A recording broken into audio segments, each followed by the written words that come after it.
प्रिय दोस्त, good morning. प्रत्येक दिन current affair, the Hindu, Indian express और लोकल पेपर को प्रत्येक दिन मैं डालता हूँ। आप लाइक करते हैं, सब्सक्राइब करते हैं, इसके लिए सही धन्यवाद। फर्स्ट क्वेश्चन इंडियन एक्सप्रेस से लिया गया है। सेमीकंडक्टर के विषय में आप जानते होंगे। विश्व में सेमीकंडक्टर के चार ग्रुप है। जो कुल चारों देश है वह 70% सेमीकंडक्टर का वह निर्यात करता है। ये चार देश कौन है? यूएसए है, जापान है, ताइवान है और दक्षिण कोरिया है। तो सेमीकंडक्टर के मामले में टॉप है। ये चार देश का एक ग्रुप है, यानी 70% कुल देश का, कुल जितना विश्व में देश है उसका 70% सेमीकंडक्टर को यह निर्यात करता है। कोविड-19 के दौरान सेमीकंडक्टर का शॉर्टेज चल रहा था। यही चारों देश ने पूर्ति करने का काम किया था। एक होता है इंसुलेटर। वह इंसुलेटर होता है, इलेक्ट्रिक का गुड कंडक्टर होता है। जैसे कॉपर क्या होता है? गुड कंडक्टर ऑफ इलेक्ट्रिसिटी होता है। लेकिन इंसुलेटर है रबर, इसमें करंट का फ्लो नहीं होता है। इंसुलेटर में करंट का फ्लो नहीं होता है। जैसे रबर, ग्लास, इसमें करंट का फ्लो नहीं होता है। लेकिन सेमीकंडक्टर में करंट का फ्लो होता है। सेमीकंडक्टर कौन है? सीजियम है, सिलिकॉन है, जर्मेनियम है। ये सेमीकंडक्टर है। सेमीकंडक्टर से क्या बनाया जाता है? चिप। आपको मोबाइल में भी चिप का प्रयोग किया जाता है, व्हीकल्स में भी चिप्स का प्रयोग किया जाता है। यह चिप्स किसके बने होते हैं? सेमीकंडक्टर में। तो सेमीकंडक्टर के विषय में आप अच्छी तरह समझ गए कि सेमीकंडक्टर क्या है। एक अगला क्वेश्चन है। अभी जर्मनी के चांसलर आए थे। उनका नाम था mister Olaf Scholtz. First Germany के चांसलर थे, वह भारत यात्रा किए थे। तो फिर जर्मनी के संबंध में कुछ जान लीजिए। जर्मनी किस महादेश में है? यूरोप महादेश में है। जर्मनी के सटे हुए कौन कौन देश है? चेक गणराज्य है, डेनमार्क है, नीदरलैंड है, फ्रांस है। वह किसके सटे हुए हैं? जर्मनी के सटे हुए हैं। और जर्मनी के जो चांसलर जो आए थे ओलाफ स्कॉल्स, उनको भारत में स्वागत किया गया। उनको क्या दिया गया? स्टॉल दिया गया और साल दिया गया। स्टॉल और साल की प्रमुखता से चर्चा है भारत में। पुराने जमाने में स्टॉल किसको दिया जाता था? कोई राजा महाराजा आते थे, उनको स्टॉल भेंट किया जाता था ताकि सम्मान का भाव व्यक्त होता है, उनके रिगार्ड किया जाता था और उनको सम्मान किया जाता था। उसी ढंग से साल का रंग था लाल रंग का। इस प्रकार पेड़ पौधे की जो पत्तियां से भी इसका रंग बनाया गया था, वैसा साल इनको जर्मनी के चांसलर को भेंट किया गया। जब दो देशों के शासनाध्यक्ष जुड़ते हैं तब डायलॉग होता है। डायलॉग मुख्यतः किस बात पर हुआ था? कौन कौन बात पर डायलॉग हुआ था, इसके विषय में जान लीजिए। डायलॉग हुआ था आतंकवाद पर, दोनों देश में ट्रेडिंग बढ़ाने पर, यानी व्यापार को बढ़ाने पर। यह इम्पोर्टेंट बात था, यानी दोनों देश में ट्रेडिंग बढ़ाया जाएगा। इसके बाद 2020 से लेकर 22 तक 14.2% जर्मनी और भारत के बीच में व्यापार को बढ़ोतरी हुआ था। एफडीआई के मामले में यूरोप में जितने भी देश हैं वह जर्मनी का भी एक प्रमुख स्थान है। जून 2023 तक एक आंकड़ा मैं प्रस्तुत कर रहा हूँ। जून 2023 तक 213 बिलियन डॉलर, बड़ा इंपॉर्टेंट है, 213 बिलियन डॉलर का व्यापार हुआ था जर्मनी के साथ। तो इसके विषय में आप समझ गए जब शासनाध्यक्ष आए थे किस ढंग से हुआ था और किस ढंग से इनको रिगार्ड किया गया था। नेक्स्ट क्वेश्चन द हिंदू से लिया गया है। हिमालयन गेरीफॉर्म किसको कहा जाता है? गिद्ध का नाम है, बलचर। जब हम लोग बच्चे थे, जब पशु या गाय मरता था तब मांस खाने के लिए भलचर गिद्ध तुरंत उतर जाता था और मांस को एक एक टुकड़ा को खा लेता था। लेकिन आज क्या है, गिद्ध है वह विलुप्त होते जा रहा है, विलुप्त हो जा रहा है। यह 15 वर्ष के बाद यह नेपाल की तराई में और तिब्बत के इलाके में ऐसा भलचर देखने को मिला है। लेकिन फिर गिद्ध का मृत्यु कैसे हुई, इसकी प्रजाति समाप्त कैसे हुआ? इसके प्रजाति समाप्त होने का मुख्य कारण, जो गाय में हम गाय को दूध उतारते हैं या भैंस को दूध उतारते हैं तो कौन सुई लगाते हैं? ऑक्सीटॉक्सिन। क्योंकि बछड़ा मर जाता है, बछिया मर जाती है, भैंस का पारा या पारी मर जाता है, तो हम ऑक्सीटॉक्सिन की सुई लाकर दूध को उतारते हैं। जब यही भैंस ऑक्सीटॉक्सिन दूध वाला, ऑक्सीटॉक्सिन सुई वाला जब यही भैंस मर जाती है तो पूरा शरीर क्या हो जाता है? जहरीला हो जाता है। गौर से समझेगा, पूरा शरीर जहरीला हो जाता है। जहरीला होने के बाद जब उस बीफ को गिद्ध खाता था तो धीरे धीरे उसकी मृत्यु हो गई, उसकी प्रजाति पर बुरा प्रभाव पड़ा और गिद्ध धीरे धीरे समाप्त होने के कगार पर है। लेकिन फिर गिद्ध का हरियाणा में अंबाला में गिद्ध अनुसंधान संस्थान भी बनाया गया और गिद्ध फिर से आगे इसके पालने की बात की गई है। तो यह है हिमालयन जेफ्रॉन के विषय में आपको हम चर्चा किए। नेक्स्ट क्वेश्चन इंडियन एक्सप्रेस का क्वेश्चन है।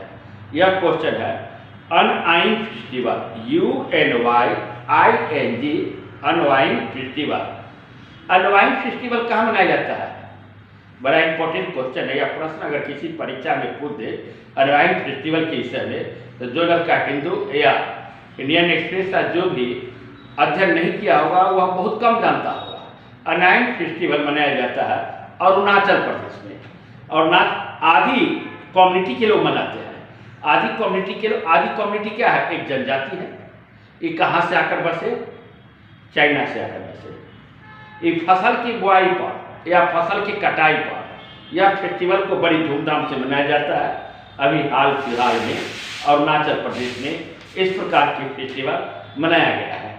इस प्रकार के फेस्टिवल मनाया गया है अनवाइन फेस्टिवल, यानी शिफ्टिंग कल्टीवेशन। आदि कम्युनिटी के लोग, बहुत ही बड़ा इंपॉर्टेंट बात समझा रहे हैं, आदि कम्युनिटी के लोग शिफ्टिंग कल्टीवेशन पर भी बल देते हैं। कौन कल्टीवेशन? Shifting cultivation. तो इसके संबंध में हम जानकारी दे दिए। अनवाइन फेस्टिवल कहाँ मनाया जाता है? अरुणाचल प्रदेश में। कौन सी जनजाति मनाता है? आदि कम्युनिटी के जनजाति मनाए जाते हैं। यह फेस्टिवल किस पर मनाया जाता है? फसल की बुआई पर मनाया जाता है या फसल की कटाई पर मनाया जाता है? इसके विषय में जानकारी दीजिए। अगला है मेड काउ डिजीज, बड़ा इंपॉर्टेंट है। मेड काउ डिजीज, गाय पागल जैसी करने लगता है। यह चर्चा में है ब्राजील में। ब्राजील बीफ का बहुत बड़ा एक्सपोर्टर है, निर्यातक है। ब्राजील है, ब्राजील दक्षिण अमेरिका का क्षेत्रफल के दृष्टि से सबसे बड़ा देश है, और उत्तरी अमेरिका का क्षेत्रफल के दृष्टि से सबसे बड़ा देश कौन है? कनाडा। और दक्षिण अमेरिका का क्षेत्रफल के दृष्टि से सबसे बड़ा देश कौन है? ब्राजील। ब्राजील में बीफ का एक्सपोर्ट किया जाता है, निर्यात किया जाता है। लेकिन गाय में एक डिजीज आ गया है। गाय में यह डिजीज आने के बाद गाय के मस्तिष्क से जो प्रोटीन जमा होता है, वह प्रोटीन जमा होता है, और प्रोटीन जमा होने के कारण वह सिम्टम को, ब्रेन के नर्वस सिस्टम को वह प्रभाव डालता है। और ब्रेन के नर्वस सिस्टम को जब गाय को प्रभाव डालता है तो गाय के क्या होता है? एक बीमारी होती है, मेड काउ डिजीज कहते हैं। मेड काउ डिजीज ट्रांसमिशन भी होता है, एक गाय से दूसरी गाय में यह डिजीज फैलता है। तो फैलता कैसे है? जब गाय को खाना देते हैं, किसी नाद में गाय को खाना दिया जाता है, जिसको देहाती में कहते हैं नादी, और नाद में खाना दिया जाता है, और दूसरा गाय भी, दूसरा भैंस भी उसी नाद में साथ खाने लगता है, तो वैसी स्थिति में उसको भी डिजीज आ जा सकता है। तो क्या ट्रांसमिशन होता है? एक गाय से, एक मवेशी से दूसरे मवेशी में, और एक मवेशी से दूसरे मवेशी में कैसे ट्रांसमिशन होता है, इसके विषय में आपको, कैसे ट्रांसमिशन होता है इसके विषय में आपको हम चर्चा किए कि भाई कैसे एक मवेशी से दूसरे मवेशी के बीच में इसका ट्रांसमिशन कैसे होता है, इसके विषय में हम जानकारी दिए। एक क्वेश्चन, जम्मू कश्मीर में लिथियम का भंडार पाया गया है, खोजा गया है, याद रखिएगा। जम्मू कश्मीर में लिथियम का अपार भंडार खोजा गया है। दूसरा क्वेश्चन, सोना का अपार भंडार मिला है उड़ीसा के 3 जिले में। सोना का अपार भंडार मिला उड़ीसा के 3 जिला कौन कौन? देवगढ़, क्योंझर और मयूरभंज। बड़ा इंपॉर्टेंट क्वेश्चन, इंडियन एक्सप्रेस का कल का न्यूज। सोना का सबसे बड़ा भंडार उड़ीसा के 3 जिले में मिला है, वह कौन कौन है? देवगढ़ है, क्योंझर है और मयूरभंज है।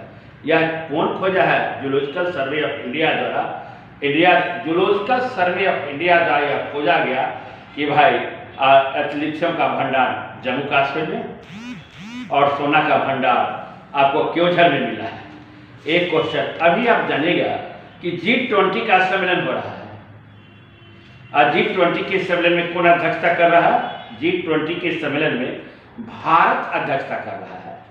लेकिन भारत ने G20 देशों के साथ क्या कहा है जानते हैं? बड़ा इंपॉर्टेंट बात, इकोनॉमिक्स से जुड़ा हुआ डाटा, इकोनॉमिक्स से जुड़ी हुई बात को हम समझाने का प्रयास करते देखिए जी, जब इंडियन एक्सप्रेस हिंदू में लगाता हूँ तो बड़ा अध्ययन करना पड़ता है, क्योंकि अब हिंदी में समझाना पड़ता है, क्योंकि बहुत सारे छात्र हिंदी में भी तैयारी करते हैं।